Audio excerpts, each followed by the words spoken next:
Chasin the Racin, powered by Colchester Kawasaki, part of the Global Moto Group. We supply new Aprilia, Moto Guzzi, Vespa, Royal Enfield, Kawasaki, Sim, Mutt and Benelli motorcycles. 3, 2, 1, and welcome back to Chasin the Racin, episode 171. And it's just myself and Dom. We're having a quick catch up and been a busy old week. The way things are working at the moment, I'm never in the northeast, and Dom for the last 10 days or whatever has been over in the Isle of Man. So it's although we haven't missed a consecutive week for about 130 weeks consecutively, it's getting harder and harder for the podcasting, but we're managing, we're doing it. Don't take this the wrong way, but your mum's asking after you. I know. Now, I know if we didn't have your mum's practically my mum, so that sounded probably a little bit weird, but she is asking after you. It'll be back to the COVID days when you moved in with us. I know, I missed that. It was simpler times, Chrissy, simpler times, but, mate. So we're going to have a quick catch up. Obviously last few sort of BSB rounds, Dom's been over to the Manx, a little bit of a catch up and then run through the Patreon questions. So we'll start off with so you've been over to the Manx for almost, was it a full week or 10 days or something? It's a 9-day event now, but I tell you what makes me laugh, right? I've just thought of this. We're like an old married couple, and what I mean by that is, before we started this, obviously we've had I think it's a fair comment to say, Chrissy, that we've had a shit string of bad luck a little bit, especially over the last couple of meetings, and we've been setting everything up, and we've just been running round, and we're like, you alright mate? Yeah, down. The second we hit play, we're like, hey, how we doing? It's like a couple have an argument. Aye. And they're at the front door going, will you just shut the door? And, hi guys, everything's grand, everything's happy.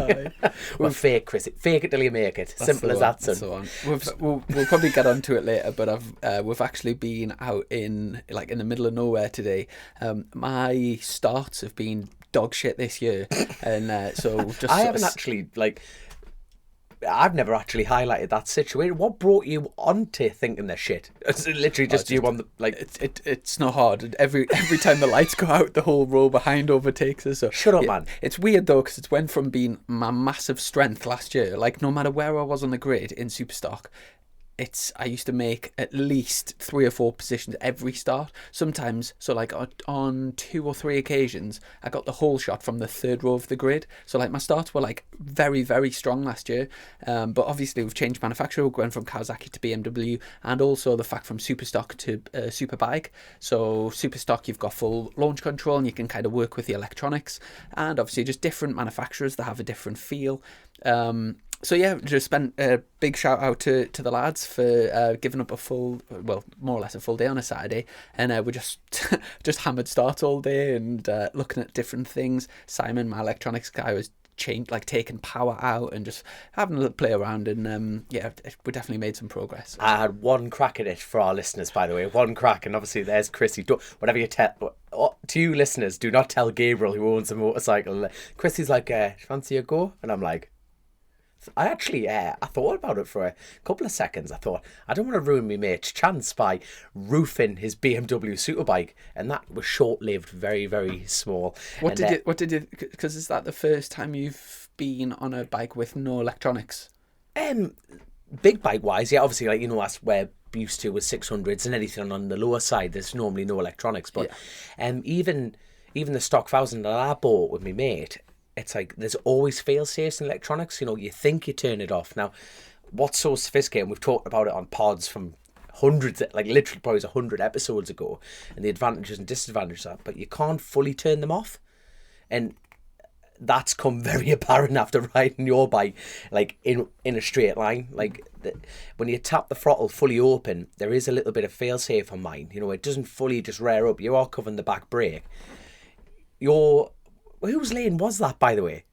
By the way, for legal reasons, if we weren't just on the back streets of middle of nowhere in the middle of Lincoln, you better give him a shout out. Actually, where the hell were we? It was a friend of a friend, so I'm not too sure. Aaron sorted it, so big shout out to him. But yeah, what you're saying is for people that maybe have road bikes or that have not been on a super bike, you launching and you're on the clutch and you basically just hovering the front wheel. The bike wants to flip. Obviously, it's got that much power, turning the rear wheel which wants to sort of pivot on the rear wheel and go over. So you're trying to get all the way on the front, holding it with the clutch. Some people use back brake, some people feather the throttle, but even like seconds, you get up to 120, 130 mile an hour and you think, right, go full throttle, and then the thing's still just wanting to flip, so you're just on it the whole time. It's mad how much power they've got. You see, for like when I'm racing bikes, I've got a thumb brake on all of my bikes because I've never used my right foot, and I smashed it when I was on a BMX, and I haven't got full range in my ankle. Aye. And when I got on a bike at like 21, I was like, pfft. Well, put it this way, this is how my dad described it. My dad doesn't swear or nothing, but it was it'll definitely stick in your mind after you've heard this one. I said, Dad, are you using the back brake? And he goes, son, they're like nipples on men. They're just for show. You don't use them. I'm like, that's kind of engraved in my mind. And I've never used a back brake to that point until I first got on a big bike and I started murdering a thumb brake, absolutely murdering. And I started the down, so 600, and even on the twin I used a thumb brake. Aye. Now, even that one shot I had going up the lane and back, I can totally understand why all you lads, well, you don't actually, use a scooter brake. Because a thumb brake, actually, you take a lot of pressure to get it. You're normally priming the thing rather than stopping it. But if you had that force, like a thumb brake, like pressure that you can apply to the rear, I can totally see why. Because when I got on yours, like I was saying prior, it's like even when you fully whack the throttle open, there is a natural failsafe within the ECU. It rears up, but yours, it was just and you literally tap the throttle and the thing is on its back wheel, and you're like, holy crap. I've actually tried a scooter brake and a thumb brake, and both times I couldn't generate enough power through the handlebars to go full throttle and keep the front wheel down. Yeah. So earlier in the season I had a scooter brake, and pulling it right back to the lever, we had it bled up. It's as good as we could get that scooter brake, but around say Oulton Park you can't go full throttle over the crests and just hold it on the thing. It still wanted to wheelie, so therefore then you're feathering the throttle and it gets a little bit jumbled, where with a foot brake you can hold it as soon as the rear comes up, you can go full throttle and hold it down on the back brake, which is what I do. So were you the same on a 600? It hasn't got anywhere near the power. No. I know the power element, but at the end of the day, you're still putting 40 brake horsepower down. You know, it's that long ago. I haven't raced it since 2015. It's like 7 years ago. But yeah, I can't really remember. I will have used it occasionally, but it's a different ball game on 1,000, especially when you've got no electronics as well. There's a big difference from Superstock to Superbike with that. I couldn't agree more with that. That was, like I say, I never actually got to have a go. Like when I rode the Burrows Superbike at the Northwest, it was a hybrid stocker. You know, that's not like, you know, it had the swinging arm, it had everything, but because you can run world rules at Northwest and TT, you can run electronics. That thing was quick, my God, it was quick, but it wasn't as, with no like proper full whiskey, like on that thing was just, I couldn't believe it. Like, don't get me wrong, I was in my shorts and my t-shirt, which you shouldn't do, kids. But I wasn't missing that opportunity, I'm telling you that much. But yeah. Go on then. So you were how was Simon doing it? You don't have to give us exact figures on air, but you did narrow down the times, don't you? So you were aiming between. Well, a little bit of it was getting comfortable. On 1,000, I think anything less than 3 seconds, 0 to 60 is a good start. So that's kind of what we're aiming for. And so far this year, my starts have been really, really poor. Sometimes I've been doing race starts at like 3.4, 3.5, which is shit. By the way, my first time I did a 3.5. Just put that 3.7 you did. Oh, fuck off. Yeah. But yeah, I've so yeah, just trying to keep the front wheel on the ground. That's the main thing. So just doing little bits and bobs. On the Superbike, so whatever you ask, so the twist grip, so like the throttle, whatever percentage you ask for that, you can alter it on the laptop to not give you exactly what you ask for. So if you want it, you could have it so it's a 1-to-1 throttle. And often people on the podcast talk about 1-to-1, meaning like if you turn it 50%, the butterflies will open 50%, turn it 70%, the butterflies open. So it's whatever that you ask for, the bike does. But for example, if that's too much, you can say for every, when you get to 50%, the butterflies only open 40%. With the split throttle, you can have it so that one side of the engine will open to 50%, but the other engine might only open to 30%, and that sort of thing. So that's the type of things that people are playing around with. So there is like, that there is actually like an advantage in BSB for that electronic element involving that. Huge, yeah, huge. And that's where the game is played, really, would you say? Well, yeah, there's lots of games being played, but that is definitely something. Because off the start, so we've all year I've never had. So if I go 100% in first gear, up to this point in the year, we've had it going to 90%. So like when I ask for 100%, the most of the butterflies will open is to 90%, and even then it's got that much power that it just wants to send you. You would have to be on the back brake hard to try and keep the front down.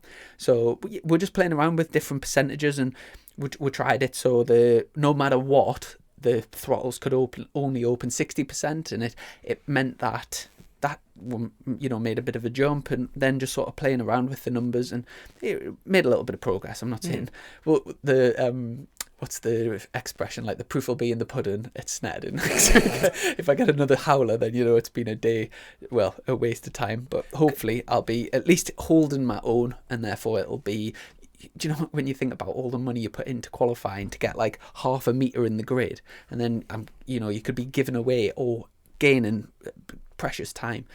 So yeah, hopefully we'll make a little bit of a step. I tell you what, obviously like Knock Hill will be the steepest track to start on, but like Snetterton's not as flat as it looks. Snetterton's uphill. It's an uphill start. So where would be the... Oh, there's a question for the pub quizzes out there. Where would the flattest track be then to start? Off the start, Cadwell's pretty flat. Croft would have been perfect. But if it's not on the calendar. Silverstone. There's a few then. Donington's sort of downhill a little bit. Brands Hatch is a funny one. It depends where you are. It goes like across the track, so you can be going downhill or you can be going uphill depending on where you are on the grid. But it's like bit of a funny shape. But on from that. Where we started the Manx, so yes. Over there for what's now called the Manx Grand Prix. It was Classic and Manx, but then the Classic TT's no longer a name anymore. It's sort of a bit of politics changed around. We did actually do 2 podcasts just before the Manx Grand Prix started on the it was like the Friday or the Saturday or whatever. But then since then, obviously, you've had a full week of racing. Just run through sort of classes you were in and sort of the story of the week, if you like. Yeah, so it's I tell you what, it's mad. Time flies by and you forget that, like, even all the notes I've made. It was a case of, we were lucky with the weather and then we were unlucky. We only had 2. I'm going to get strung alive when I get this wrong. I think we had 2 cancellations. One day got totally knocked on the head and we had to use one of the contingency plans on the Wednesday. I'm really sorry if I'm getting this wrong. Either way, we had a contingency plan day, and they actually had to swap the sessions round to try and equal out the laps. So the big bikes were always going out first, and then they were chucking out the little bikes, and then a couple, like that one day, they swapped everything round just to try and balance everything up. So like certain riders were actually there on 1 bike. Me, I was lucky enough to be on 3 bikes. So I was on the Davies 500 Yamaha, I was on the John Chapman 250, and I was on the Bob Henderson 750. But people like James Hind, I feel like I'm going to skip a whole of practice. I'll tell you what, we'll talk about James Hind. In this practice week, obviously put it on Paul on everything. The Ian Locker bikes will... Laylaw bikes. They're a team that don't do anything else but the now Manx Grand Prix, and that's a huge commitment when you think about they're putting 3 bikes out and 3 lads on those bikes every year, and the consistency that they can have on them. You're thinking normally bikes like that you have to run all the time and keep them out there, keep them fresh, and no, not at all. I tell you what, that was one thing. Even talking about like Mr. Hind. Mr. Hind just cleared off. He knows that bike like the back of his hand, and he just kept going and going and going. And like the first night I got on it, I only got 1 lap, and we were bedding in pistons at 9 grand. It was as flat as a witch's tit. I've never ridden a more difficult bike without power. If you know. It did not want to turn, for this thing that's factory built by Honda. You think, what a pile of crap, I didn't want to be on it.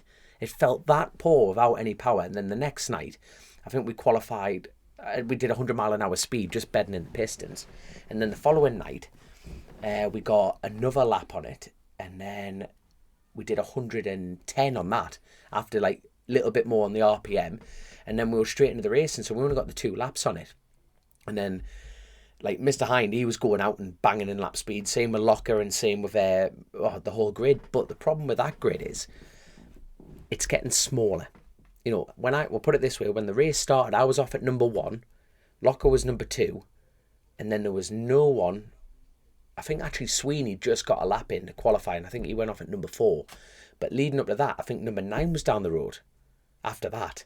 And you're thinking the depreciation in that grid, I think there was only 40 starters, but I think only 25, sorry, there was 40 who got to make the grid. I'm saying not the make the grid.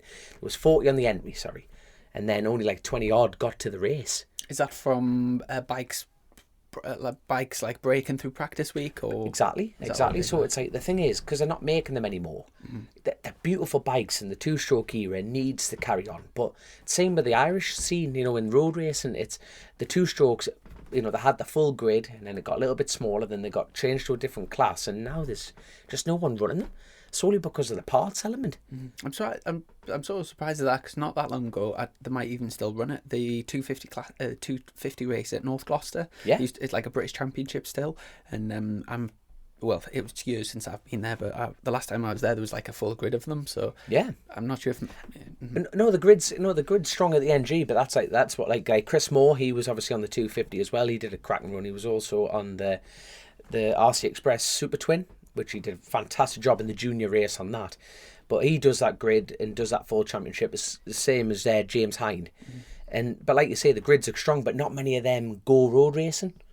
You know what I mean? They're like short circuit specialists, but trying to get a hold of pistons, barrels, parts, it's a nightmare. Everything's getting re-nickeled, and it's like Trigger's broom almost in a certain fashion. There's not many genuine parts left, and no one's manufacturing them to get them going, which is a damn shame. Just a bit of a side story, but speaking of Trigger's broom, I actually went down to see Only Fools and Horses at the West End in London a few weeks ago, and it was absolutely amazing. Like, if anyone is in London over the next, I don't know how long it's on for, but it was unbelievably funny and just like really well written. John Sullivan, who wrote Only Fools and Horses, it's actually his son that's made the musical, and it's the likeness of the characters to like the real characters. It's witty, funny, brilliant, really 5-star recommendations if anyone is in London. Is that only in London then? Are they not taking the show on tour? I don't know about that, but I don't know. They like recycle things at the West End, don't they? There'll be like Matilda and Chitty Chitty Bang Bang, and it's always the same sort of stuff. But so cultured, Chrissy. Had no idea. So cultured there. But back to Manx. I seen, speaking of RC Express, I presume he's still riding for them, but Rob Hodson. Seen Rob Hodson took the win on the big bike. Outstanding. You know, so even in qualifying, so he was on the green all bike that had 3 riders. Had Nathan Harrison, Brian McCormick, and Rob himself. And Rob's done a lot of work with them in the past. Good eye. And he's done a lot of not the Gold Cup, sorry, Scarborough. He's done all the Scarborough rounds with them. You know, he's got a good strong foundation in that team, and that it's obviously shown. Yeah. Also, it was really great to see Dave O'Johnson back after obviously missing the TT. Pelvis. Yeah. And it was really nice to see him. I know. I presume he would have been a bit nervous because obviously over the COVID years, like missed all them years, and then missed the TT this year. But he was straight back on it in a podium as well. Yeah, definitely. I tell you what, though, my heart bleeds for Craig Neve. Absolutely bleeds for him. Him and Rob for the first 2 laps were battling it out. So like they were just constantly swapping places. I tell you what, mate. Like you know, Rob's time, he was doing just shy of 26s. That's his fastest time on a big bike. Wow, that's insane, isn't it? You know what I mean? Like the proper genuine superbike, you know, they were built in 1993 or 92 is the cutoff. So for that model, because it brought the 95s in for that class. There's so much politics in this race. It must be like really, obviously really good to win that class and do such an amazing lap time on that bike. But it must be so frustrating when you get like a much, much better bike, like a modern bike with like much better forks, better engine, better wheels, better this, better that. And like you're faster on the... What was it, a 95 bike? No, 92 bike. 92 bike. I was born in 95. There we are then. So Rob can absolutely handle the living crap out of that thing. But like I say... I know tyres have moved on since then, but what was at the TT in, say, 92, what was like the fastest ever lap? Jesus, I think Moody was going round at 26s, 27s. On that sort of bike? Aye, but you see, like, you can bore them out now. So like I say, what you can do is so you can get them over to 800s now. Right. Different compressions, different plates, there's a lot of flex with what you can do. Arguably, the bikes are shit ton better now. Right. Because you can put full Allins front ends in, you can get the most recent K-Tech, you can get the most recent Max, whatever, you know, you can get your other shocks are available. Obviously, Bob Henderson's just built you that bike for this year, and I tell you what, it looked absolutely stunning, like the retro colours, and I was really, really impressed. Was that competitive, the bike? Was it good? Definitely. No, the bike was absolutely fantastic. You know, I'm still, you know, get the violin out, but, you know, my injuries, it's got a lot to do with this, but the bike was absolutely fantastic. But like, even then you could put different like Dimag wheels in, like Bob actually put Gen 3 BMW wheels in. Right. You know, like the magnesium lightweight jobs, you know, custom spacers, absolutely, like, the bike is class. It was a little bit down on the straight lines, but when we went out, we had no data. Like, we started off on a 1741, but they've got different gearboxes. You can run any gearbox you want. And we were basing it off what they, like, close ratios. We had a standard gearbox, so we ended up on 1643. And even then, we were, like, smashing out the pattern. We were making spaces. Bob Henderson and the lads, like, did not stop. What like, lap speed? That's Martin and Sex Wax. Flying. What lap speed did you get to on that? What did I get?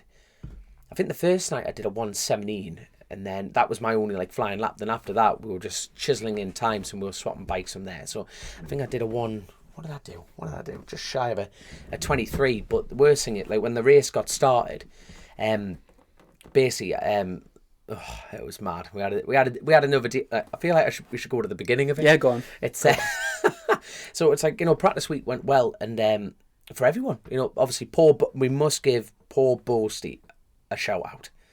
The poor lad, the engine seized on him going into Union Mills. So where you were watching at Snugbury, you know, you got the flat out left. So where he's knocked the throttle off, because obviously I'm a two-stroke expert these days, and so I'm trying not to cut in on myself. There's so many things I want to say, but like Paul Boasty knocked the throttle off and the thing seized and he's crashed on the way in. Absolutely obliterated the bike. But I'm trying to remember the list of injuries the poor fella had. Yeah, I rang him up actually yesterday. How was he doing? Yeah, catch up on him. He's doing all right. Yeah, he said it's like a back protector, like a back brace sort of thing. Right. And discharged him from the Isle of Man. I think it was today actually, and he's got to go and see a back specialist in Liverpool. But shit, because it was 2 vertebrae, punctured lung. Yes. Leg. Yeah, because he couldn't fly for like 6 weeks because of the lung thing. But yeah, he's smashed himself up, good and proper. But he's in good spirits, and we're sending all of our best wishes to 100%. him. So we'll, look forward to a good catch up with him soon. I'll tell you what, without being, I'm gonna have to be very careful how I say this, but you know, ever since I've been going, like with my dad, you know, from a very, very, very young age, like I've never been to the Isle of Man and been at an event where no one has lost their lives to the sport. Incredible that, you know, we've turned up at the Manx this year, and Boasty, God love him, and another fellow, same place, James Ford, he came off at Union Mills, but they're both all right, and you think fair bloody play. And that's a hell of a statistic when you think about it, isn't it? In a few ways, really. The fact that, I mean, how many years have you been to the TT, including going to watch your dad? That's what I mean. It's mental. I tell you what was mad. It was I think there was only one road closure on the mountain as well. Because like at the TT they have like they only shut it one way, so it's easier to confine. But at the Manx they open it up both ways. No, I think there was one closure, and I think that was a car. Don't hold me to that, but the one closure throughout the whole thing. And you think that just keeps the island flowing. It was up, and you just think, wow, absolutely fantastic. You know, it's definitely a quieter. The paddock in itself was, I'm going to be blunt, it was really, really quiet. You know what I mean? And just people don't like change by default. I think it was like 6 years when the classic TT got introduced to the Manx, and that's where the segregation started. But now it's all going under one roof. They've actually lowered the entry numbers, and it was easier to control on track. You know, and if there was any incidents, you know, it was red flagged very early, but more controllable. Like poor Paul Jordan, mind, came off at Waterworks, right? Wrote the Mistral bike, absolutely wrote it off, ripped the headstock. When the bike was one bit, but the headstock bent. Wow. But like Paul's I haven't spoken to Paul since, but I saw him in the bar the following night. Aye. And he was up on his feet when I rode by, which was the main thing. Any shout outs to any of the Manx Grand Prix lads? Any like special rides, or who won the they don't do a newcomers race now, do they? No, they don't, but they have like a newcomers award. Right. Who won that? Do you know? Mate, you've put me totally on the spot there. You're a dick. You're a dick. Obviously, it's so and so. Like, who won of the Manx lads? Do you know who won them races, or like who did particularly well? Mate, you've properly put us on the spot here. I've been stitched to an inch of my life. I'll tell you what, put it this way. We're going to figure out, next time we're talking about the Cadwell, I'm going to look and find out who won what. Right, I'm telling you that. But I'll tell you what, this is the problem when I go racing. Mm-hmm. My dad was racing. He's taken 3 years to get back to race around the Isle of Man circuit. 3 years, brand new leg. He's rebuilt the bikes. Like my dad's borderline Dracula with no soul. He just doesn't show emotion half the time. But that's 3 years to get a monkey off his back. And you can imagine when I was watching the junior race, Rossi could have turned up and it wouldn't have mattered to me. And my dad got 10th on the Super Twin. Bear in mind, he just whipped the cover off it. Mm-hmm. Pulled it out, checked it over, brilliant, and went off down Bray Hill on the thing. He hasn't ridden it, Chrissy. Doesn't know how to ride a Super Twin, but he got 10th. An absolute animal of a human being. Brilliant. And then he put his, like, when he came off the first time he was on the Gilbert Brown 750, I think he was like, oh, well, I was on for 110 mile an hour. He smashed that. He did 113. Wow. And you just think, just age is just a number, kids. My dad, I'm not going to give you his age, but he's there 60 plus the VAT. But he's that determined as a human being, and he's going to go back and do it. And he'll go back again next year to the Manx, because I know I was almost tearing it apart, and I think that's what we've got to be careful of. Like, I'm not, I mean, people in general who love the sport, we're so easily ready to tear things down. Aye. Especially on the social media things. It's hard, and it's important that we keep things built up. Because it was different, the Manx was a bit quieter. Aye. That is the bottom line of it. We've gone from the buzz of the return of the TT. This event was quiet. Now, the Manx has always been a little bit more quiet. But all in all, it's back the centenary year. That's the first time I've said that right. Yes. I've been practicing in the van on the way down. Talking in the mirror. But no, so the fact that it's coming back again is brilliant. It's getting more ramped up. And the segregation was considerably not there. And make that sound like quite hostile, but it wasn't. It's like the Class TT and the Manx, and now it's all under one roof. Like everything, that's a new venture. There's improvements to be made, but it's the tip of the iceberg. I think the coverage was far superior. I think everything went a lot more flowing, and it's easy to tear things down. I think it was a brilliant Manx. A lot to improve on, but we can build it up from there. But as far as the racing, it was fantastic. But I tell you what, we must talk about. Like, honestly, my heart bleeds to Craig. We've had him on the show. He's a really top-notch fella. And the important thing about this event for him is because he went to the TT after missing it the year prior with smashing his knee off the curb at the Northwest, and he went on the BM. I tell you what, he was just struggling. He overrode it, and like I was doing the same, and he was just struggling to get his eye in. But I tell you what, on that Alistair Cowan superbike, he passed me. He could have taken the paint off my bike, and he was just absolutely feeling it. He caught Dave O'Johnson. He flew past him, and he went off 16, and Nathan Harrison was at 15. He caught past Nathan, and he towed Nathan, but then Nathan couldn't keep up with him, and Craig went off. But unfortunately, it blew up on him, which is unfortunate. So was Craig on for like either first or second? 100% he was. Wow. 100%. That would it. Honestly, it was like within a second of each other. Mm-hmm. Now that's a race, isn't it? Especially on that distance when you got. I think Rob went off at number 9. Number 9, and Craig's at 16. They couldn't see each other on the race, but imagine trying to push on that kind of barrier. Pit boards plus 1 plus 0 sort of thing. Aye. That's the thing, and I know I had a breakdown, but I went off at number 12, and I saw a P8, but actually I came in. It was actually like when I came in and retired. Say, oh, you're up to P6, and you're thinking that I was over the moon with that. Mm-hmm. I'm obviously gutted that I couldn't get a finish for the team, but I must mention Richard Wilson. I have never heard a happier man. So you've got Caroline, who's part of the Manx Grand Prix. She's the only woman to win a Manx Grand Prix. Wow. Only woman to win around the mountain course. She's part of the Manx radio team now. Did an absolute awesome job. And I'll tell you what, we need to get Roger Maher. I can't. Alana's uncle. Yes. You have never met a man with a drier sense of humour. Honestly, we have to get him on the show. So I don't know how I diverged on that, because them two anyway are married, and Caroline did an awesome job first time in the hot seat, shall we say. And what was my point prior to that? I have no idea. I'm literally just now thinking about Caroline Rogers' wife. This is not going well, Chrissy. What was I talking about before that? I'm not too sure, to be honest. So What was I go on, Howie. Too many head concussions. You were talking about the having to retire, Yes. but you said And we're talking special about shout out to, and then you went off on Richard Wilson, and this is why we're a team.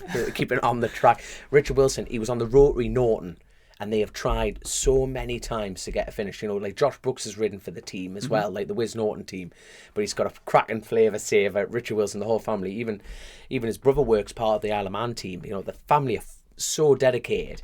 And there's Caroline. Went to interview him on the like he finished 10th. It was like he won the MotoGP. And they're like, God, a few words. He goes, I won't be able to not swear. I won't be able to not swear. And he, mate, you could hear everyone actually hugging behind him. And he thought, that is 100% what it's all about. And the attention that thing gone. Like, you know, the Bennett's team were out. Shout out to Bennett. Were they? I seen a few of the videos you did. They were really good. The like video diary sort of things, Which is awesome. You know, like, and that's what I was meaning about, like the media attention to it. Like, yes, it was a not as busy year, but like with people like Bennett getting involved and like the whole Isle of Man team, they're really building up. I thought the coverage was good. I haven't seen the ITV stuff yet. Yeah. But I think just we need to get like next year, hopefully the BSB calendar doesn't mix, because Davy Todd wasn't there, Connor Cummins wasn't there. I'm trying to think who else out of the BSB. Dean Harrison wasn't there. Big misses, aren't they? Yeah, they are, because like, they definitely, especially Dean, because he's got the lap record nearly a 128 on the big bike. Yeah. Like, wow. And that was like when it was first coming in. So what that Silicon team could have done, Dow Racing, sorry, can't say Silicon anymore.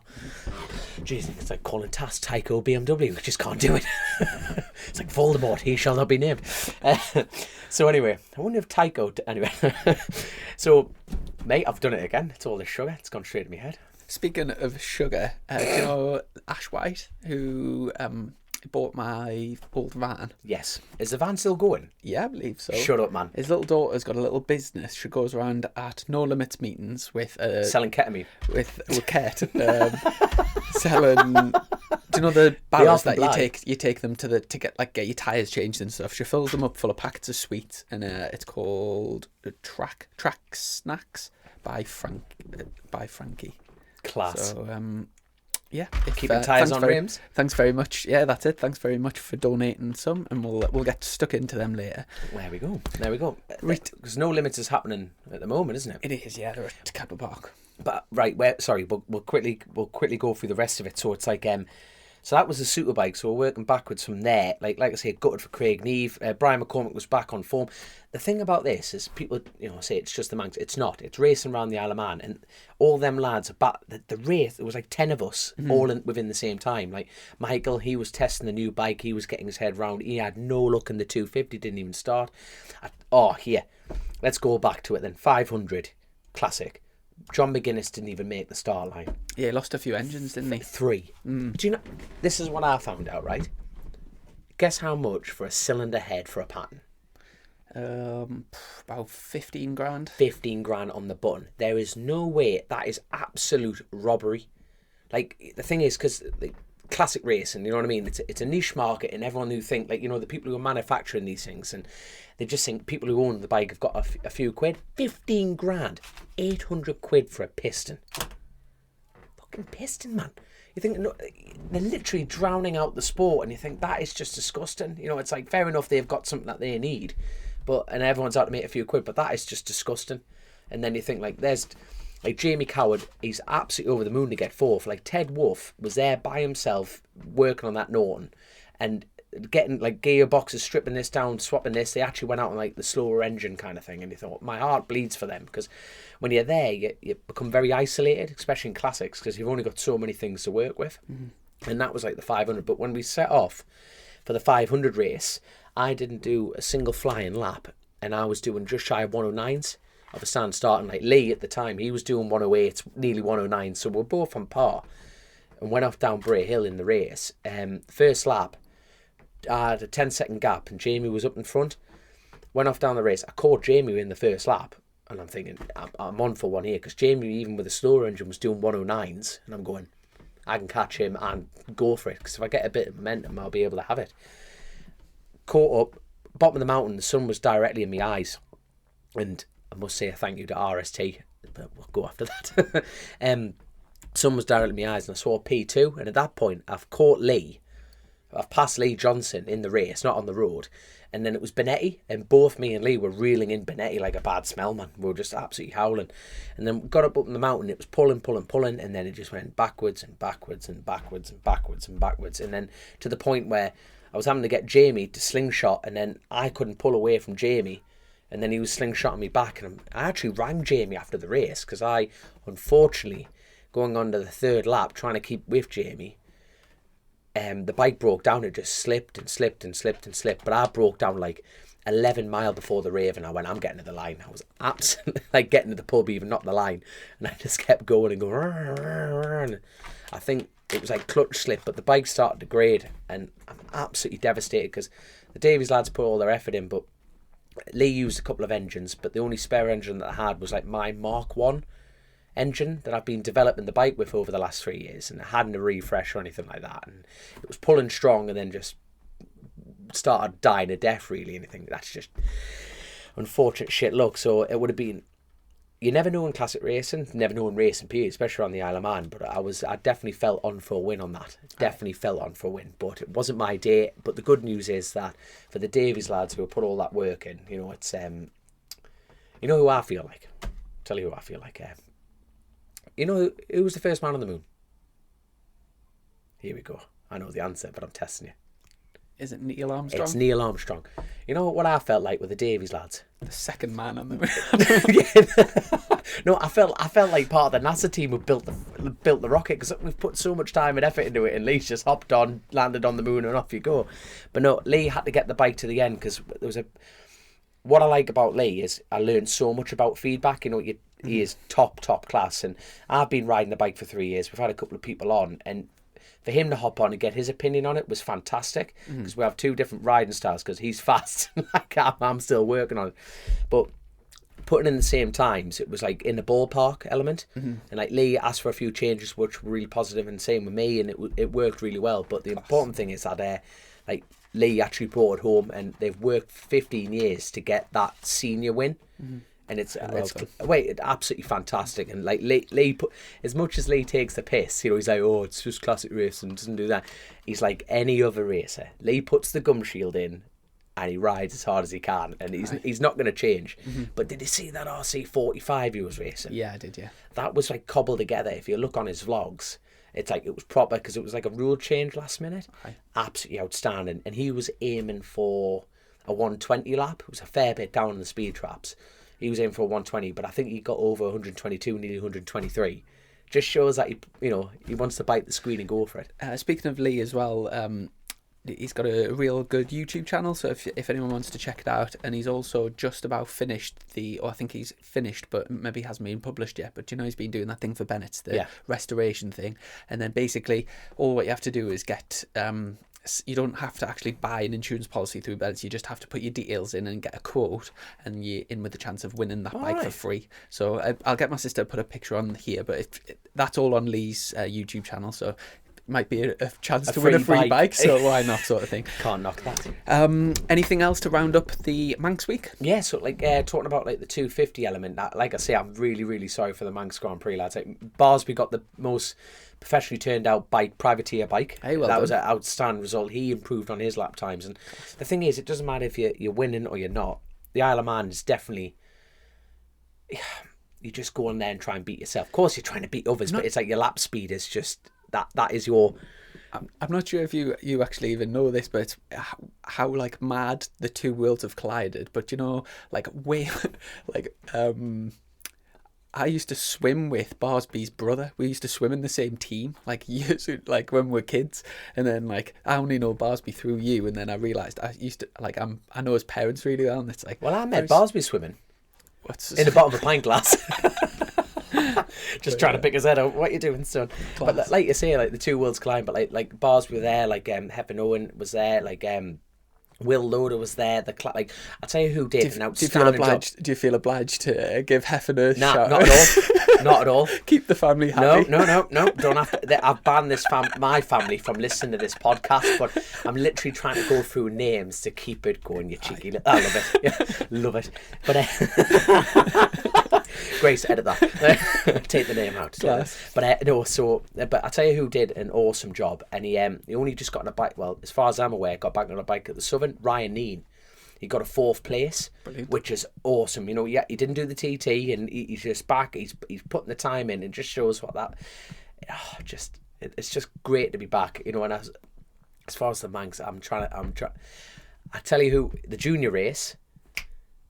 Chris Moore got on the podium, I know that much, but Jamie Williams, who hired the KTS bike, so Kevin, if you are listening, there's a shout out, but he hired the KTS Super Twin that Jamie was riding. All right. Mate, I'm absolutely devastated. He was away with it, and then he had a breakdown. I'm absolutely gutted.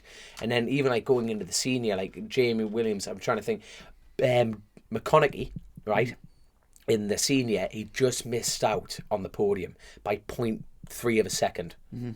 You've done 4 laps of the TT circuit. Unreal, and it's like 0.3. And McConaughey was like North East lad. You've got to give the lad a shout. He was so close to getting that. Quick shout out to, I'll just check my phone. Here we go. Stephen Smith for winning the senior. There we are. Thank God. I don't want to upset him. I tell you what, he's lost some weight, mind. No. He was a big, massive scouse, but like massively. He works in MotoGP. Him. Yeah, he said on his Instagram it says road racer living in Salzburg. Don't even know where that is. Haven't a clue. Well, if it's MotoGP, is it not Austria? Maybe it will be Austria. It must be, but like you say, he won it. And yet again with Alistair Cowan. I tell you what, one of my favourite things about the Manx Grand Prix, and I really hope I get the opportunity to do this. You know, I've got to work really hard and keep my fingers crossed. But they have down at the Villa. So normally at the TT they do it in the grand, like near the grandstand, out in the open air.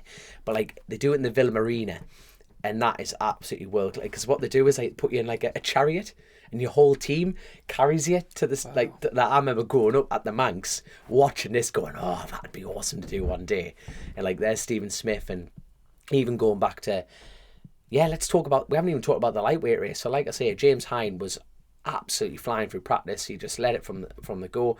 I got I think I was at P2 up to Ramsey. Class. Then I got to P3. So I dropped to P3 with like a 9-second lead over, it was Locker at the time. So I was in 3rd.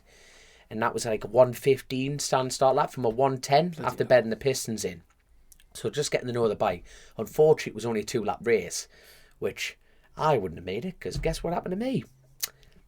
Another DNF. I was absolutely gutted. But like the second lap, not a crash, by the way. Not a crash. Okay, no crashes. Yeah. No crashes. Up on my feet, bikes over one bit. That's the main thing. But so got up the second. But the worst thing about that, like, it just started to get the flow of it. You know, it's the 4th time I've ever ridden a 2-stroke at any point, and I was really getting the feel of it. So, mate, it was just grip. So grip. Really, you kind of. You had mechanical DNFs out of 2 podiums this week, really. Yeah, which in the grand scheme of things, it's annoying, but it's but at least you back home safely in one piece and fit to fight another day. That's the thing. But James Hine was away with in the race, and we were going off like a predicted lap speed off James, and he was like on for just shy of a 120, I believe. He was on 119s, but looking at my prediction on the lap speeds, I would have been just shy of a 119 myself. So like really getting the feel of it, properly getting it, just a little too late. Now the bike broke, but it's one of those things, isn't it? Aye. But no, that promoted. So it went from, I was 2nd place at the time when Mr. Hine broke down, and then that promoted. Then Mike Brown actually won the race, who runs for the Burrows team. And then Ian Locker got promoted up to 3rd. And who was 2nd? Hold on. Mike Brown won it. Locker 3rd. No, Locker 2nd. Who was it? No. Oh my God. He literally bought the bike. Like he got a 30 grand loan to buy this bike. It made a return back to racing. There's people screaming the name, but I will find his name, and if I don't get it in this podcast, I'll get it in the next. But like the way the Manx and like the telly and everything, it was built up, it was fantastic. Imagine reloaning, like remortgaging the house to get this bike just to go live out a dream, and he gets on the podium with it. Absolutely class, and I think this should be the name of the title of the pod. Like, this is what dreams are made of, and that's what racing's about. Hey, good on him. 100%. But I tell you what, before we move down any further on that side of things, before we move over to the short circuit element, I must thank Zoe from Motor Direct. I tell you, like, and the reason why for that is, what I've discovered is, like, with my eyesight, like, I was working like down Chesterfield, and I put yellow safety glasses on, and it definitely like narrows in the focus. And I thought, this is a little bit too late, if you know what I mean. So this is the day before I'm going out to the Isle of Man, and I rang Zoe out of hours singing. It's like in a desperate rush, thinking, oh God, it's a Friday. She's not going to pick up the phone until Monday. Sure enough, she picks up the phone. How can I help? And she is the most helpful. Like, that whole team in that race department are unbelievable. Absolutely unbelievable, because they'll just move heaven and earth to get us ready for a race. And they found me with James at like the RI stall, who like do with services. They found me like a yellow tint and pin locked my race visor to put a yellow tint even in the black. Class. And he just went, it got me through it. Like, it massively got me through it. So I cannot. So Zoe, if you are listening, I can't thank you enough. Aye. And mint, absolutely mint. So yeah, let's all in all, had a great Manx. Sorry for not getting everyone's names right. I will correct my mistakes for the next pod. 100% I will. But let's move on to your weekend, son, where really I think we've done something wrong recently, because the bad luck didn't really continue, did it? It was funny after the weekend. We kept missing each other. So when you ring me, I was missing it, and then when I was ringing you, you were missing it. So we tried ringing each other about 3 or 4 times, but I think neither of us really was speak to each other. both had shockers. But going back a little bit, so I think we briefly spoke about Thruxton on the last podcast, but it was when we had guests, so we didn't really get into it. So I'll just quickly say, down at Thruxton a few weeks ago, having a reasonable good weekend up until race 1. So in qualifying, I managed to get through to Q2 again, which was, I think it was like the third time I've got through, and I got through in, so it's the top 6 that go through, I believe, and I got through in P3, so like comfortably through. Really happy with that. Really happy with my lap times and the sort of ideals. Race 1, coming round first lap into the final chicane, and unfortunately Luke Mossy was off the track at the time, and as he rejoined, I think it was on the rumble strip on the green, crashed, but unfortunately his bike so as I tipped into the right and picked it up on the throttle, his bike just came from the right hand side and just skittled me. Big impact, went right over the top of, I sort of got my right foot trapped, but then fired over the top, landed on my back, smashed my head off the ground. The bike, obviously it took a big impact on the front end. It actually snapped the front spindle in 3 parts, and the front wheel came out of the bike. Big impact, smashed loads of parts. It's a shame you're not better at starts. You could have got away from it. Oh yeah, if only. So that night, went round the whole paddock looking for a replacement spindle. It's not a part that you sort of, when you're going through your spares, your spare fairings, your spare handlebars, footrests, you think of all the things. A spindle isn't something that's you sort of think about crash damage, but yeah, it smashed in 3 parts, like I said. So went round trying to find another spindle that fit my wheel and forks. Not one in the whole paddock. Well, you're the only one in the paddock running that spec forks, yeah. aren't you? And so, well, obviously, because no one's got any spares. Aye, so we were looking to like different ways of making it. It got to about 10 p.m. on the night time, and my electronics guy Simon came up with a plan to machine. So I think we borrowed PR Racing, and he needed to machine some parts to alter it, so modify it. So him and my dad drove up all the way to the machine shop up in, is it like Hinckley area? Hinckley area, yeah. I think they need like a special spot on the show, because the amount of times you've been using them. We'll get Bob back on sometime soon, but massive shout out to the machine shop. For those that don't know, it's basically like, ran like a gym, so you can... Advertisement warning. Yeah, well, they help me out massively all the time. I'm joking. You can basically sign up, it's like so much a month, and you can learn how to weld, you can learn how to do pretty much anything with tools and and machines. And if you say a club racer, you can go around, put your bike up on a stand. There's loads of other like-minded people there. They've got the music on. It's good crack, and you can basically prep your bike yourself. And there's always someone there on hand to help you, basically to show you how to do anything. Amazing place. So massive shout out to them. And Simon, he got there at I think 1 o'clock in the morning or midnight. Took him about 2 or 3 hours. Drove back through the night, got back to the circuit at like 6 a.m, called my mechanic, and so like Piggy and Stan I think came down and got the bike ready for 10 a.m. warm up. And I've got to say, you were there that night, weren't you? And what was the part we're looking for? What's Kyle Ride's dad's name? Sean. Sean is a gentleman and a scholar that doesn't want to see any rider stuck, and he's a bubble popper. That's what he is, right? I graphed, everyone else was standing around going, we haven't got this part. So there's me parting everyone like Moses at the Red Sea, and I went, what do we need, Chrissy? I'm your man. I can fix anything. It was some bracket, wasn't it? So the front, obviously, because the bike went on the side, the disc, like people do not understand, like to break a front axle is severe, like the amount of flex that you need in it. The disc was totally bent in, the caliper ripped off it. There's a photo of you on the side, the caliper's ripped clean off. But part of that damage was when it bent both stanchions, one outer and the other. So the bill, God love you, because obviously you've got to cover your own race damage. Yeah. You know that. Don't mean to put salt in the wound here, but Jesus, that's a tasty bill for you, God love you. But part of the damage, or the bottom of the stanchion, you've got like an aluminium bracket that holds just the mud guard. So like, it's not a crucial part, but obviously to keep the mud guard in, you know, for safety and everything like that. It's not like you need an engine mounting on the frame. So there's me looking at the situation, kept the powder dry. I thought, I can fix this. Took myself over to the Tyco hospitality tent, walked in, chatting away, keeping everyone distracted. A bit of the old Darren Brown. Swiped myself a silver stainless steel from Sheffield, silver spoon, cleaned it down, and made the most beautiful bracket ever. Now, obviously, Chrissy's running around the paddock going, like, trying to get all the parts and get through the medical, getting everything sorted. And he came back, and I think what I was presented with was the most dishonourable thing I've ever heard you say to your lips. I think you went, what the fuck's that?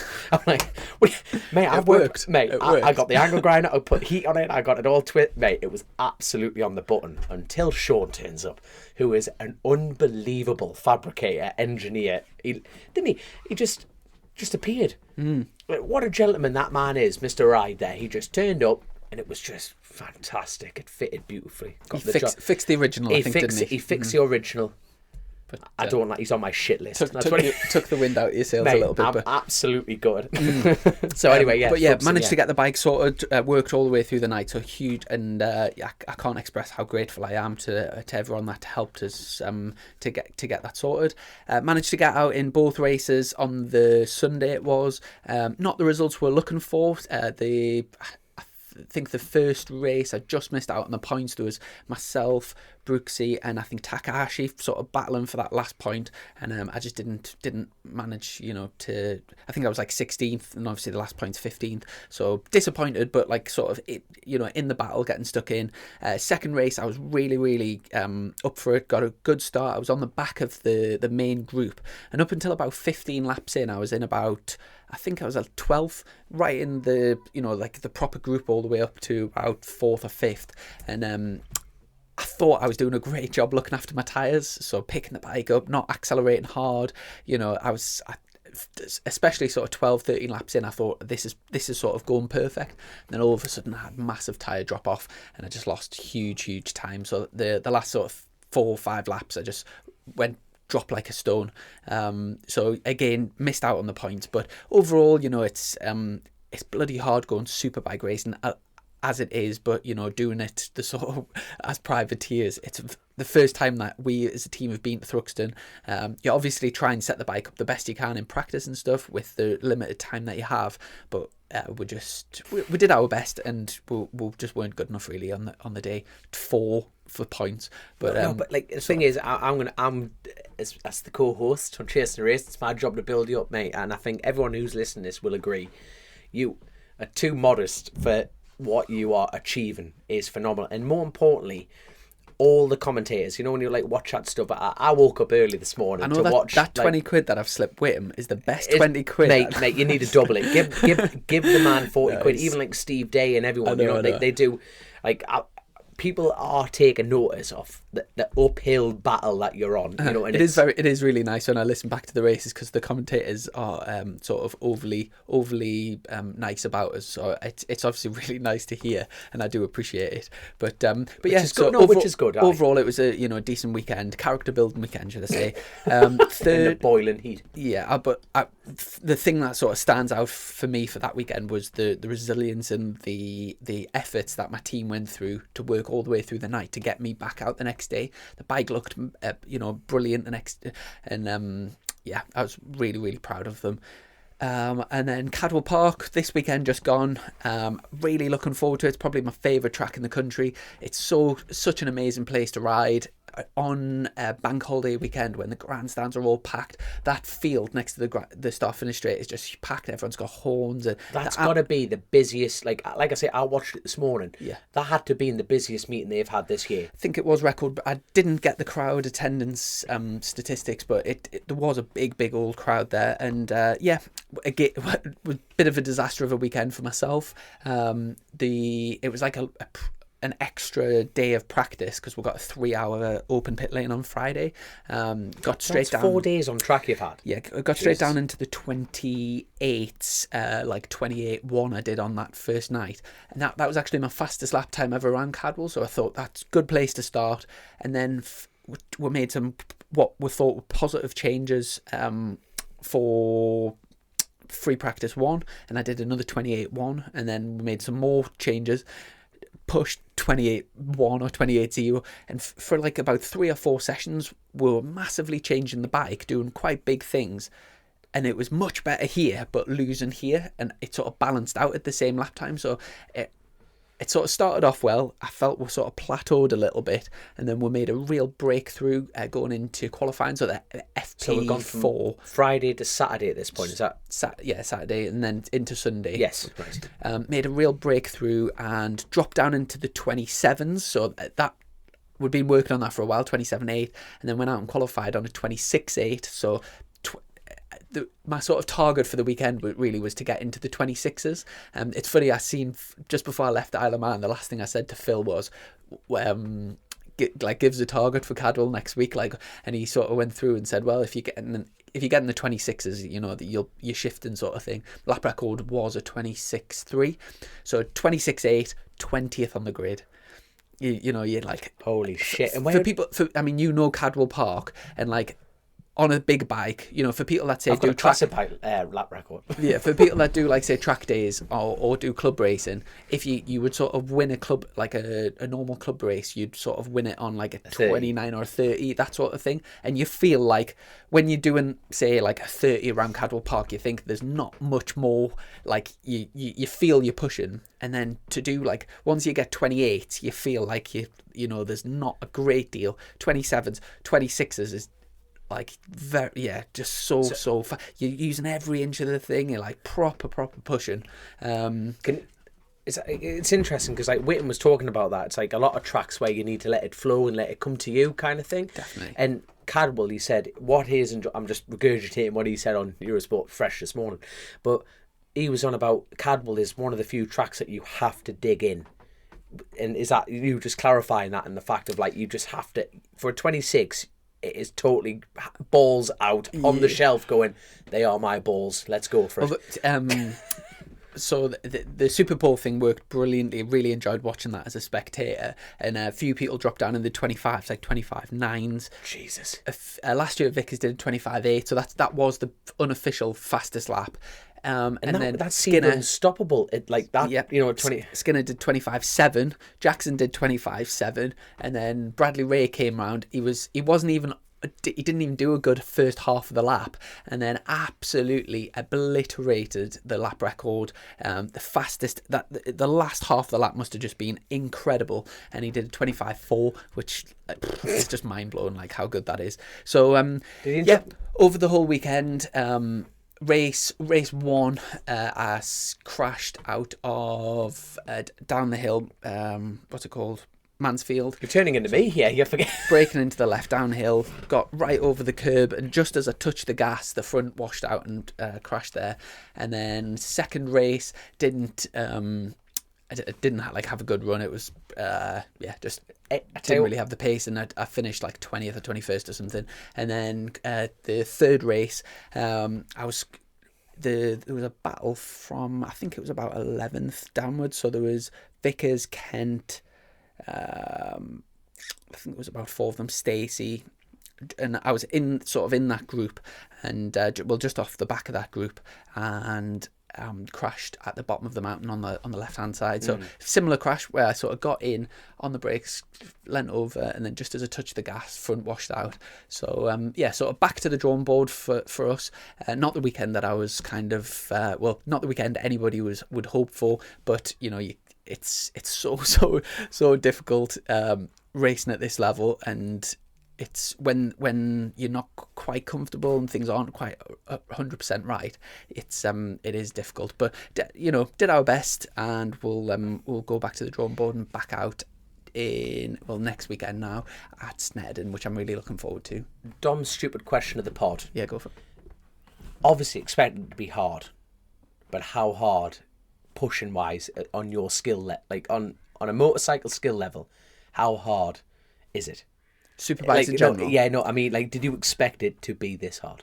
Good question. I would say yes. Which is a fair comment. Yeah. I know how hard it is, and I know how good the best riders and the best teams are. And it's still impressive to actually see it in the flesh. But yeah, I would say it's kind of. It is kind of what I expected. I would say. No, just like that absolute push element. It's a bit like, let's use like Dean Harrison for an example. I think that lad is a bit, he's got the team, he's got the budget to get that done, but I think the man's dedication is fantastic. I think he's going faster and faster and faster, and he's just Dean's riding's coming on so much. Yeah, really, really good, very impressive, and going from bear in mind he hasn't came through the ranks as like a youngster doing all of the lower classes. He's kind of like a true sort of road racer that's then came to BSB to do some practice, and it is real paying off. Peter Hickman started superbike racing at 17. There you are. You know what I mean? There's another man who just shows age is not, and Dean is far from far from old, but he's like you say, in the terms of racing world, he is, for like you say, his BSB experience, but like I say, he's just digging in and he's going for it. It is obviously a lot of the teams have a lot of experience in that class, and so the sort of but in terms of like data and settings and stuff, the kind of at the beginning of the weekend, FP1, they know where they're at, and they're working on things. So obviously there's there's some sort of manufacturers and some bikes that seem to click at certain tracks, and you look at the likes of, obviously Danny Buchan had a fantastic weekend this weekend, but then there's other rounds this year where you'll be sort of battling for 10th, 11th, and then he turns up at Cadwell Park and's like a world beater.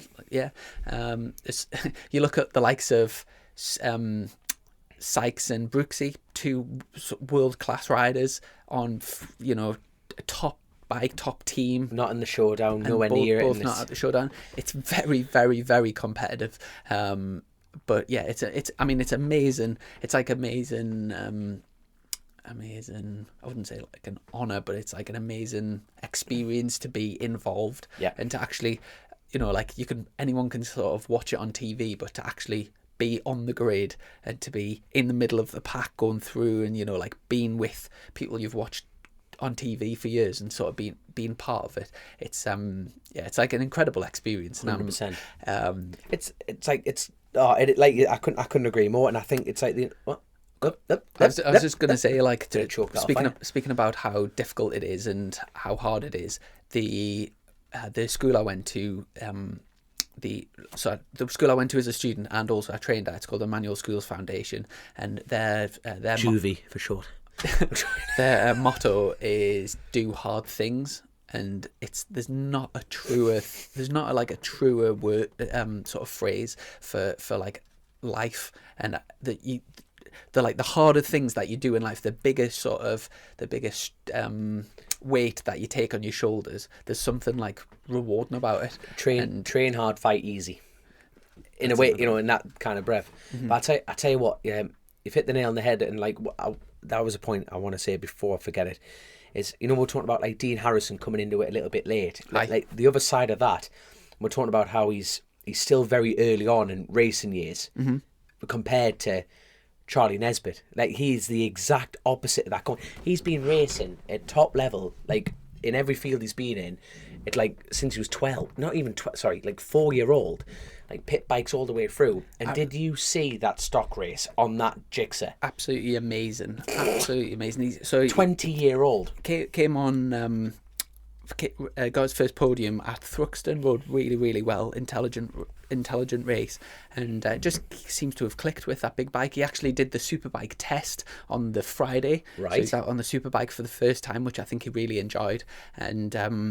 And then, what he did on the super stock bike was just absolutely tremendous. So I take my hat off to him. And it's funny as well because it's easy to look at that class, and it's like, for example, now Hondas are sort of dominating the class, and it's very easy to think, oh, you've got to be on a Honda. And then when, like, say, everyone is doing that, aren't they? And when BMW, or when Tim was winning on the Yamaha, it's like the Yamaha's so good and whatever, but you can't knock what Nesbitt did, because that bike it's been the same for years and years and years. And even like the lap records that Coops has done on it from like 4 or 5 years ago still are mega. The lap records now are mega competitive. So yeah, hats off to Charlie. And I remember my first ever time on the tarmac. I remember Charlie as a proper little kid, and but first time I met him was down at the flat track, when he was down there. But it was mad. Like even my maths taught off. He's 20-year-old, and he said he's been on a motorcycle since he was 2. He's got photos of him, his dad putting him on a bike at 2-year-old. Like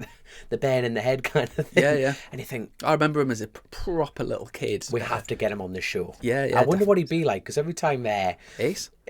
No, I'd be interested, because the flat track thing, he was like, his crack is he's got a proper good sense of humour in him, and he's a lovely lad. He's fantastic. We're gonna have to get him on. The problem is he's all the way down at the bottom end of Wales, and we're not travelling that far, Chrissy.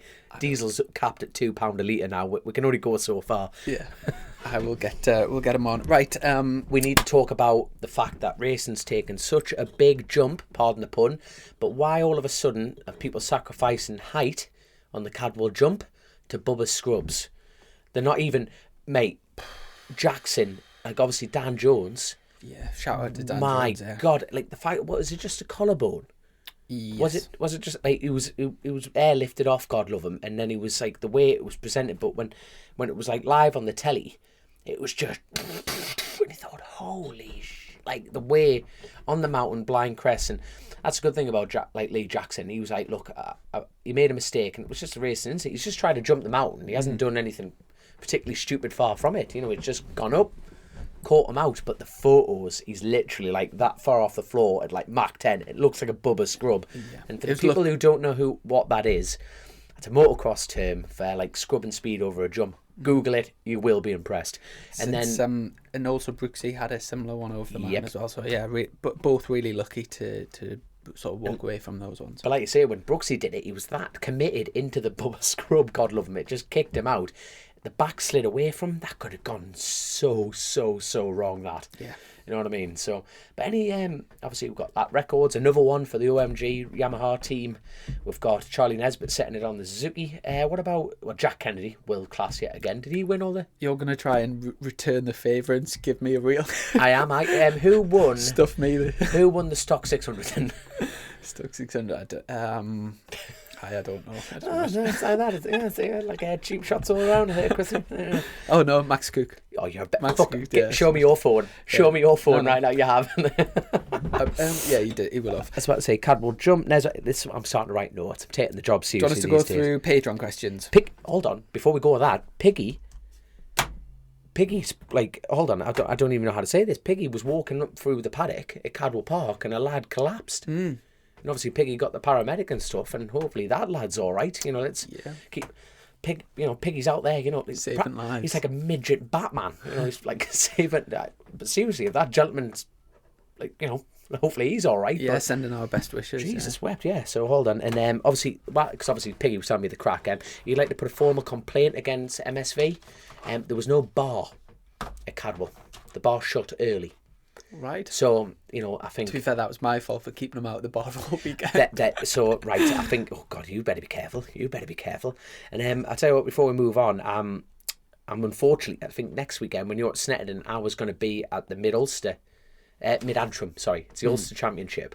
And I'm currently leading that 4 points ahead of Adam McLean. But unfortunately, I can't get a bike and I can't make it out there.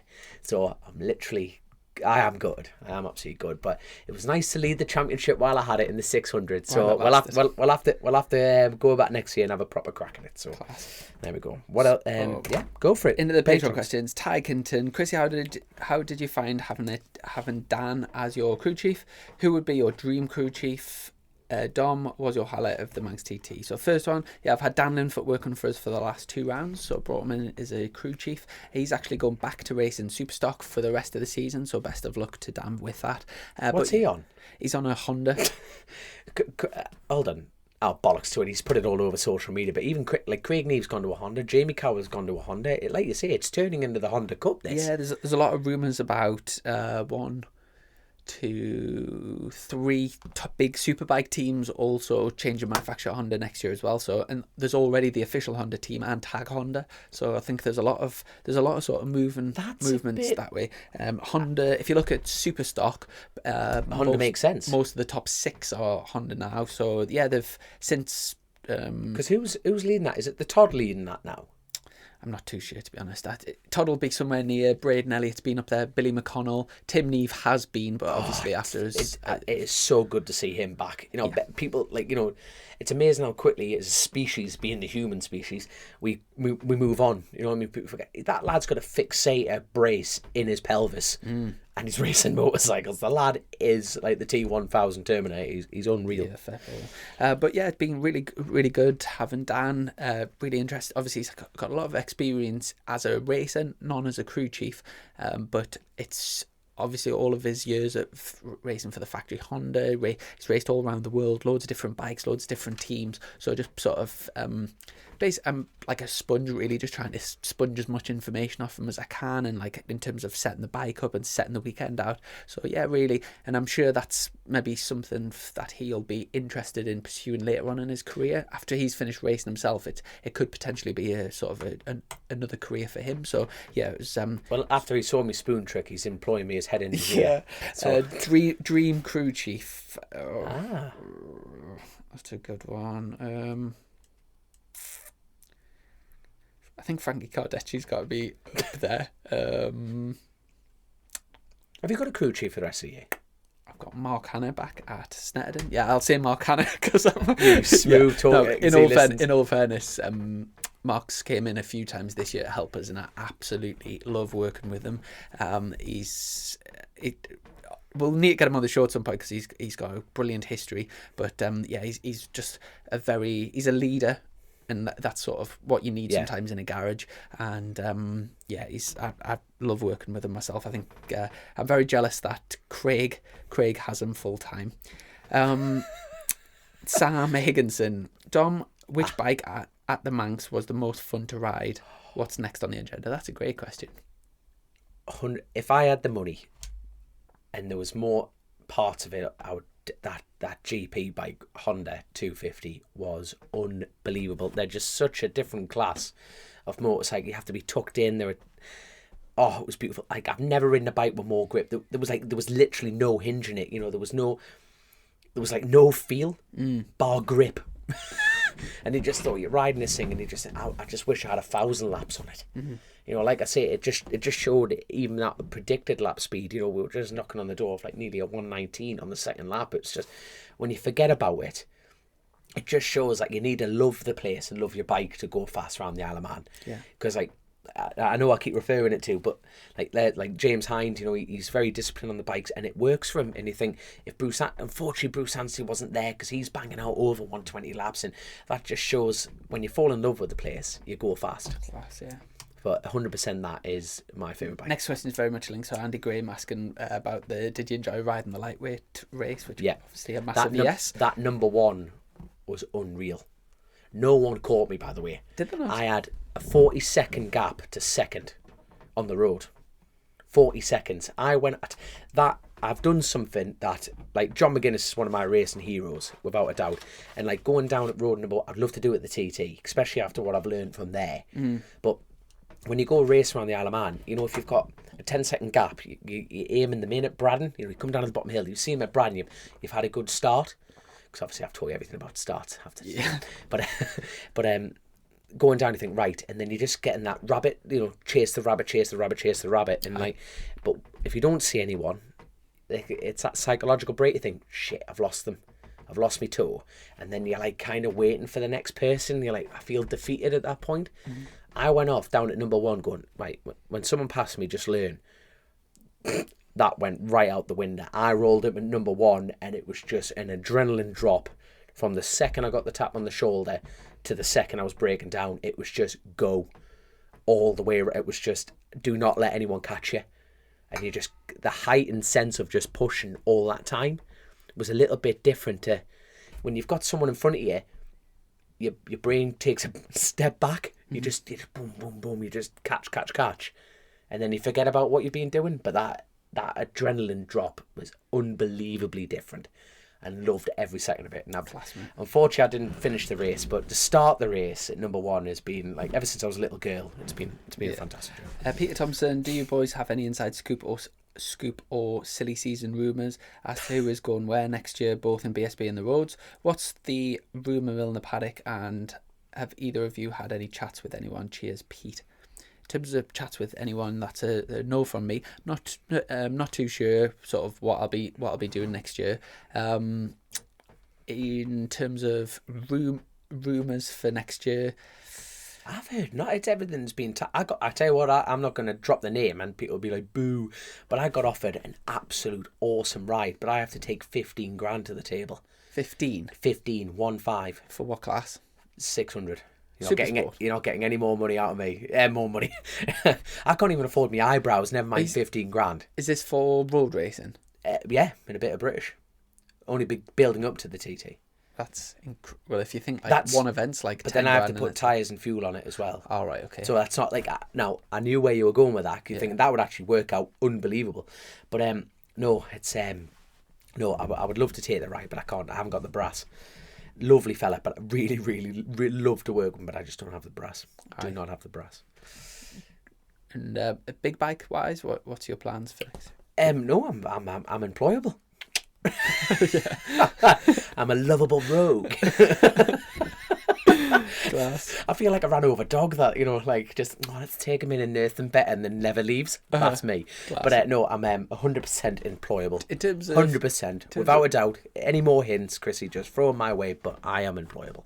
In terms of rumour mills, honestly, I kind of think of, I know a few teams that are looking to potentially go Honda, but aside from that, in terms of riders, I'll have to do some homework at the next round, and I'll come back to you on that one, Peter. So next one, Tony Rolls. No question for me this week, but just wanted to say I was gutted for yourself and Dom. You both deserved much better last week. Can you also give a shout out to new Patreon member, my big brother David Rolls? So massive thanks to Tony and also big brother David. Appreciate the support, and thanks for the kind words. Jess Mortimer, Dom, how were your first laps back on the island? As obviously the last time wasn't the best. Chrissy, what do you think that was missing at Cadwell? It seemed a really hard weekend. Did the fact that you crashed the last time you were there, I presume that was just out of the mind, or did you? No, it was right. You know, there's no point. You know, it was 100% in my mind. It was 100% in my mind. You know, it's just like you get to it. You know, I got to Glen Helen, and it was just like, go for it. It was just dig in. And I just went flying round it. Then after, I love every corner but the Nook and Governor's Dip. They are just crap. Traditional, but crap. And like every other corner, I absolutely love them. But going round there was just like, you know, take a deep breath, go through it. And then you just feel like you've jumped that hurdle. You know, you've climbed that mountain, even in that brief second. But I tell you what, it's a proper heartfelt moment. Like, and I'm very, very, very lucky that I get to share these moments with my dad. Because like I say, a 3-year gap, over the moon, because he came in and both sitting there like my mum and dad's caravan. Like, you know, I'm lucky that Bob Henderson was over there and like the Davies lot and John Chapman. But I was very lucky that the Herbertson camp was still just there. And like came in, I said to my dad, and I went, how did the mountain box go? He just smiled. He went, aye, hit it hard. He got out of Glen Ellen go. I went, I'm not going to lie to you. I shit myself. My dagon's eye, so did I. And it was just like, we just laughed about it. It's like, I get to share those moments with my dad. And it was like, right, we just got over it. And then you just dig in and you forget about it and you move on and you just fall in love with the place again. So it was important for me to do it. So there you go. In terms of what was missing at Cadwell, as usual, like, dug in and did my best. I felt we're kind of searching for something with the bike all weekend, which I don't feel we got, but it wasn't for a lack of trying. Like, we tried so much, but yeah, it's difficult to sort of get that feeling with a bike, and we're sort of searching for it all weekend really. So yeah, I'd just say a little bit off, but at that level, when you're just a tiny bit off, it sort of amplifies. CJ Pep, who's top of your wish list as a guest for the podcast? Favourite spot to vacation holidays besides the Isle of Man? Cheers, boys. Hope you're both doing well.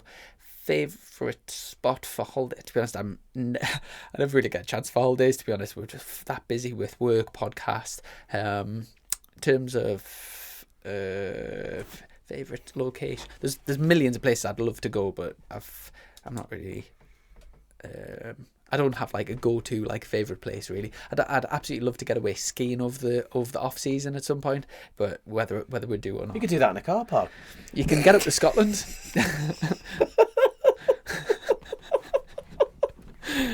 Look, it's a sign of a psychopathic trait, laughing at your own jokes, It is.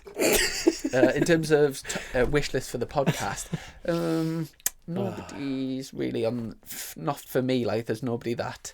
There's people we're sort of chasing down that we haven't had yet, but Clyde Padgett, if you are listening to this, you are the elusive character of this show. There's a lot. There's a few in that sort of category, but in terms of, I guess everyone would say Valentino Rossi really, but aside from that, Marquez is back. He's back on a bike, so we need to get it.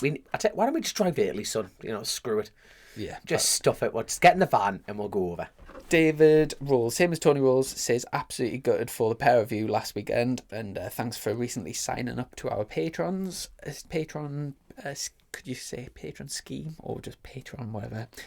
We need more. Come on. Andy Wellborn, hi guys, love the podcast. Just a quickie, as the Scarborough Gold Cup races are back on this year after lots of hard work by the whole management team and volunteers, are we going to see Dom there giving it big licks? And if so, on what bikes? Hope to catch Chrissy and Piggy on the Bankins mingling with the spectators as before. I'm actually not able to. I would love to be at Scarborough this year, but unfortunately, I'm down in London commentating on the Baldo 24-hour that weekend. Right. So I'm afraid I can't actually make it this year, which regrettably. What about yourself? I'm not going. I've got my own reasons. That's nothing against Scar or anything like that. Fran's still going, which is absolutely fantastic. He's got another rider lined up, and we'll get that close at the time. But unfortunately, I'm going to have to give the riding a rest for the rest of the season and just build up and get faster and stronger for next year. That is the plan. So unfortunately, like yourself, gutted I'm not there. But I'm going to have to duck, dive and weave on that one. Yeah, class. And just to say, massive thanks, massive well done to Andy Wendy and the whole of the club down at Scarborough for all the efforts going on behind the scenes. Great people, and obviously the only sort of true road race in England. Dave Neal's commentating. Fantastic. There you are. So if you fancy a different soulful voice there with the megaphone. Yeah. Phil Naylor, sorry. Any update on the merch? It's in we have half price cushions because Chrissy's changed the brand. Yeah. We no updates at the moment, but we are working on it behind the scenes. Dom, any tips for a newcomer at Oliver's Mount by Andrew Jones? Turn left at Mia, keep turning left, a bit more left and a bit more left. But no, it's like, especially road racing in general, just take your time, build into it, no pressure. That is so easier said than done, because I think every person would have said the exact same thing. But just take a deep breath. You will not learn it at your first year. Guarantee you. You know what I mean? So just get that out your head. Just go out and just dig in and just build into it. We've got Tumu. So, hello lads, hope you're all good. Is there any chance you pair might race the same class in the near future? And how do you think you'd fare in each other's worlds, road/BSB? Theoretically, of course, all the best. Well, you've You know done what? You you've know done what? a little bit of BSB, haven't you? Nah, I've never done any road racing. No, but it's... You know what's mad? It's like, you know, the pit biking thing. I've always had a bit more experience on the pit bike compared to you when you've hopped on. Then the flat track, you've done a little bit more than me, and you in a neutral world. It's interesting, isn't it? What's your thoughts? I'm looking at you going, "I'll spank you all hour, Herbertson. Spank you all hour." It's more. I think the question's more. Oh, if no, you, like either swap you did disciplines. superbike or I did road racing. Like, how would we both get on? So, like, You how would you you would excel at roads. You would. But it's like everything want and need. You know what I mean? I don't think you'd have to want to do it. Yeah, 100%. 100%. I think that's like, you know, I feel like we should be sponsored by the book Bounce, but you know, that myth of talent, it's like climatization, can't even get my words out, but in a certain environment, you know, and wants replaced by need and skill and talent, you know, you've got to want to do it. But your skill set that you've developed from British and running, like what we were talking about at the beginning of this pod, is how you've upped your level. And like, you know, you've got to train hard to fight easy. And I think if you approach that at the Northwest or the TT, there is no doubt in my mind that you wouldn't be an exception to those before you, like the Hislops, the Hillwoods, you know, like David Jeffries. I can't. No. But I'm talking about your skill level on a motorcycle. Then you adopted it to road racing. Yeah, that's like likening Titus Bramble to Pele and Maradona. Like, okay, I'm rounding things off, Christopher. Yeah, Jesus, I'm trying to big my mate up here, and he's just chucking me under the bus. In terms of Chris Palm, I must mention Chris Palm before we leave this show. Go on. I owe him so much because, like, the thing is, like, the Davies team did such a good job of, like, you know, getting me some guidance and stuff like that. But Chris Palmer was actually taking his time out the show, he was stopping the show, and he could immediately identify that I had zero, like, well, I had 3 times prior two-stroke experience, and he actually took the time to come over and like show us and teach us, and like he'd be like mid-interview, and he'd be like, you just go right over to you, Chris, and then like you come over and go, no, you want to get warm, try this and try that, and you're like, Chris Pratt, we're definitely getting him on. I think that's probably why he was doing it, to get on the show.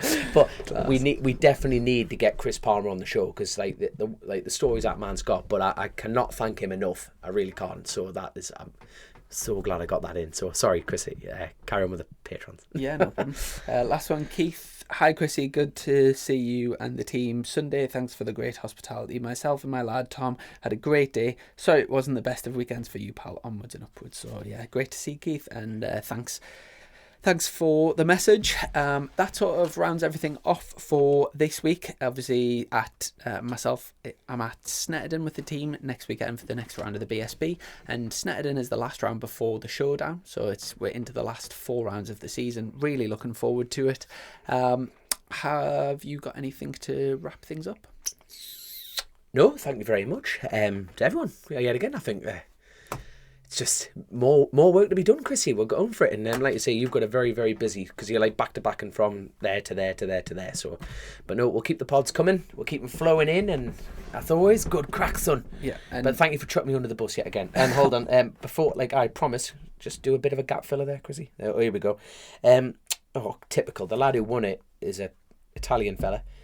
F. Curringham on the pattern S1R won the junior.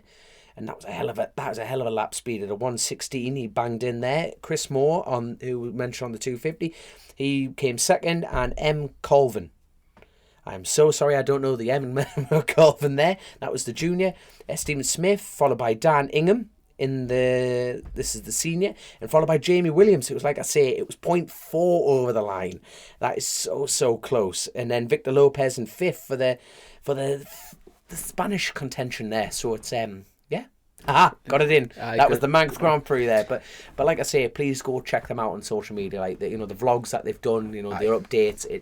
It's definitely the tip of the iceberg, and like even if you follow Paul Phillips on, he's really pushing it on that side of things, and it's always good. So if you need a link into that, go have a look on Paul's Instagram, Twitter even. He's got the links up, and very, very, very positive. just to wrap things up as well, I've got a message from Dave Bam, who made the Chasing the Championship film, and we get quite a few messages. Film? We get quite You never mentioned it. Messages from people from outside the UK and I think America, Ireland, Australia, various places, asking where to see it, because for some reason it doesn't work on Amazon Prime. So just to give... So it's now available on Vimeo On Demand, which is a new option for anyone in Ireland or anywhere outside the UK and USA. It can also be watched via Apple TV with the Vimeo app or on laptop mobile.